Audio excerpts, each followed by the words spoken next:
So for this exercise, we're going to be working on a wall bridge calf raise, and the goal with this is to really feel the calf working hard, the hamstring, and even a little bit of glute.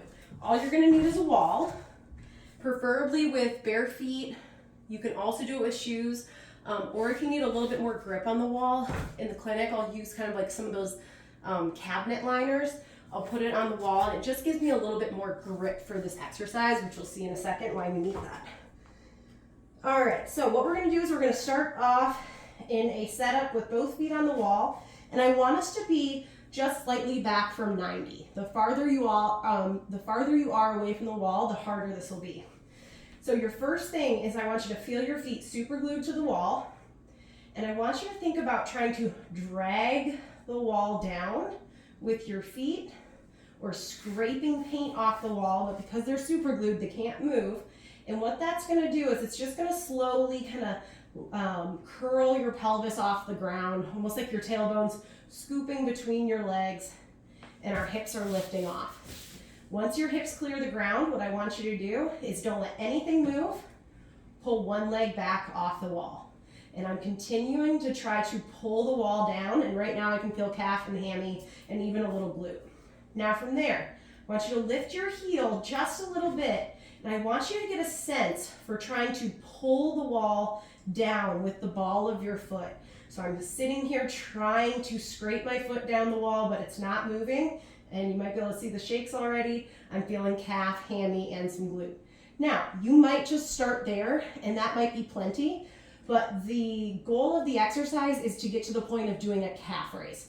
So if I redo that whole little setup, pull the wall down, curl or peel the hips up off the ground, don't let anything move.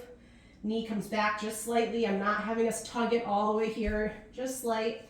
Back is relaxed. Lift the heel, pull the wall down, and as long as you're feeling the calf, the hammy, all that kicking on, now we're gonna keep our hips right where they are and try to add in a calf raise, and then slowly lower back down. Calf raise, the entire time I'm pulling the wall down with the ball of my foot. I'm pulling as I lift the heel, and I'm pulling as I lower. It's gonna take some time to get the feel for that pull. But once you get it, that's kind of where the magic happens, where everything starts lighting up. All right, so I'm gonna give myself a break here. What I'll usually see in the clinic that people are doing, they'll lift their hips up, lift their heel up, and then they'll almost let their whole body move up and down as they're doing calf raise. We don't want that.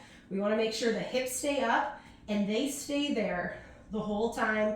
Picture they are not going to move from this position as I keep pulling the wall down.